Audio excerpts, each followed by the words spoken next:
Hello बच्चों, let us read this question. This question says the expression alpha is equal to lambda upon lambda naught will not hold good for the electrolyte. और हमारे options हैं option A HOCN, option B CH3CH2OH, option C H2SO4 और option D CH3CO2H.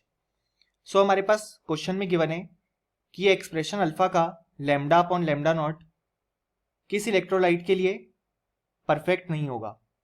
सो इस question को solve करने के लिए हमें जो की कंसेप्ट रिक्वायर्ड है वो है concept of degree of dissociation. So अगर हम according to Arrhenius theory of electrolytic dissociation देखें तो होता क्या है कि जब हम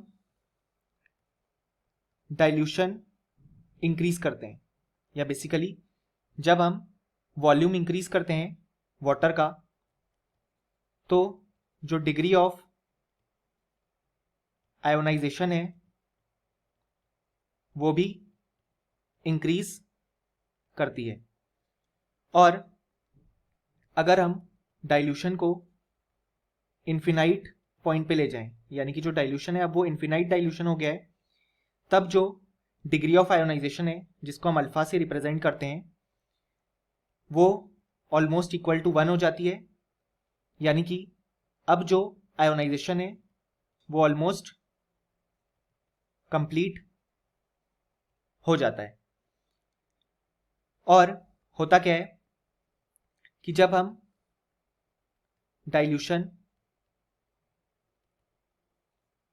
कर रहे हैं, यानी कि जैसे ही हम वाटर की अमाउंट इंक्रीज करते जा रहे हैं तो डिसोसिएशन इंक्रीज हो रहा है. इसी कारण से जो नंबर ऑफ आयंस हैं इन दी इलेक्ट्रोलाइट वो भी इंक्रीज करते जाएंगे, क्योंकि डाइल्यूशन इंक्रीज करने पे जो डिग्री ऑफ डिसोसिएशन है वो भी बढ़ रही है. अब होता है क्या कि क्योंकि नंबर ऑफ आयंस जो कि इलेक्ट्रोलाइट के डिसोसिएट हो रहे हैं वो इंक्रीज हो रहे हैं, तो इसी कारण से जो मोलर कंडक्टिविटी है वो भी इंक्रीज करती जाती है, जिसमें मोलर कंडक्टिविटी को हम लैम्डा या लैम्डा एम से रिप्रेजेंट करते हैं. सो अब होगा क्या कि इन्फिनाइट डाइल्यूशन के टाइम पे maximum number of ions dissociate हो चुके होंगे. इसी कारण से अब जो मोलर कंडक्टिविटी है वो हो जाएगी मैक्सिमम. यानी कि इन्फिनाइट डाइल्यूशन पे जो मोलर कंडक्टिविटी होगी वो हो जाएगी मैक्सिमम, जिसको हम डिनोट करेंगे लैम्डा नॉट या लैम्डा एम नॉट से. और यहां पे अगर उस समय जो कंसंट्रेशन है उसको हम सी से रिप्रेजेंट कर रहे हैं, तो जो डिग्री ऑफ डिसोसिएशन की वैल्यू है वो आएगी alpha equal to lambda m upon lambda m not, या जिसे हम सिंपली लिख सकते हैं लैम्डा अपॉन लैम्डा नॉट. अब ये जो अल्फा या डिग्री ऑफ डिसोसिएशन है वो वीक इलेक्ट्रोलाइट्स के लिए डिफाइंड होती है, क्योंकि हम जानते हैं जो वीक इलेक्ट्रोलाइट्स हैं उनको अगर हम नॉर्मल वाटर में डालेंगे तो वो पार्शियली या बहुत ही कम अमाउंट में डिसोसिएट होंगे.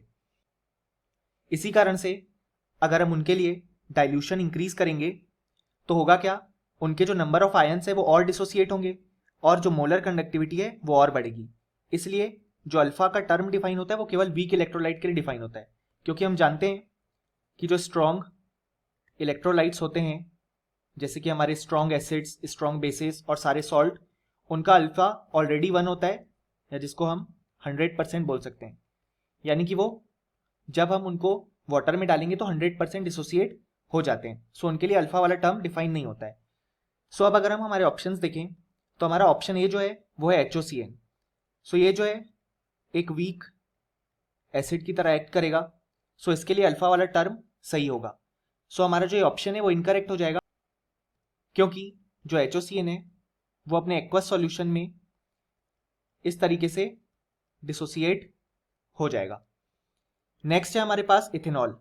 सो ये भी एक वीक इलेक्ट्रोलाइट की तरह एक्ट करेगा। सो ये भी हमारा ऑप्शन जो है वो इनकरेक्ट हो जाएगा। यहाँ पे CH3 CH2OH अपने एक्वस सॉल्यूशन में कुछ इस तरीके से डिसोसिएट हो जाएगा। देन जो H2SO4 है वो एक स्ट्रॉन्ग एसिड है जैसा कि हम जानते हैं, यानी कि इसके लिए अल्फा इक्वल टू 1 या 100% होगा। सो इसके लिए ये वाला एक्सप्रेशन सही नहीं है, यानी कि ये हमारा करेक्ट ऑप्शन हो जाएगा।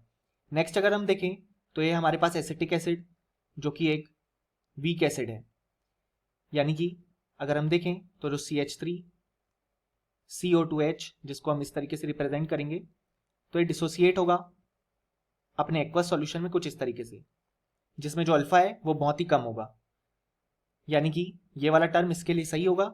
सो ये ऑप्शन भी इनकरेक्ट है, यानी कि फाइनली हम बोल सकते हैं कि इस क्वेश्चन के लिए जो करेक्ट आंसर है वो है option C। Hope you understood it well.